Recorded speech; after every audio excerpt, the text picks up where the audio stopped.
Chapter 6, Robotanked.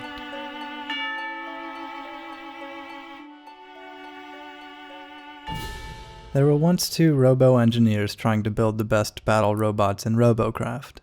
What's Robocraft? The engineers always asked, because no one probably knows what that is.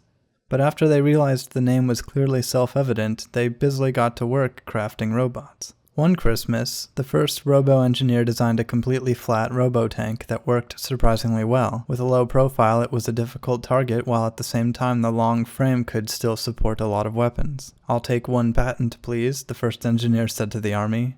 "Wrong guys, you want the patent office," the army said, and the army totally cashed in on his design. The second robo-engineer built a tiny robotank that could fly.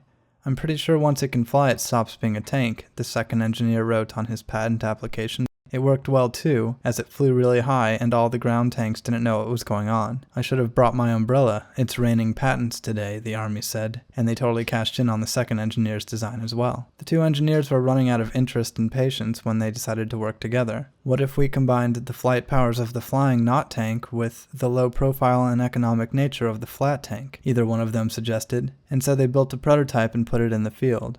Due to hitboxes or some weird game rule, the flying tank couldn't land in the protective field of the flat tank until it took damage. So after some awkward balancing, the flat tank took a hit, and then finally the two tanks could combine to make the ultimate double tank. They realized the first tank wasn't protected as much as it was now imprisoned, and the absence of friendly fire prevented laser shots from even exiting the prison. Both tanks seemed to severely restrict the movement of the other, creating a sitting target that was not only difficult to pivot or aim, but also was flightless. Soon it was fragmented and blown up by enemy forces. They were about to throw in the towel when they got a Snapchat from the army. "We want to buy your invention," the army said. "But why? It's a failure," the blown-up engineers asked. "We get paid for making new tanks, and your other tanks would never need replacing. This tank, or whatever it is, basically blows up on its own. We'll be millionaires and you will be too." So the two engineers cashed in on the patent and got cushy jobs building horrible robots for the rest of their robo careers.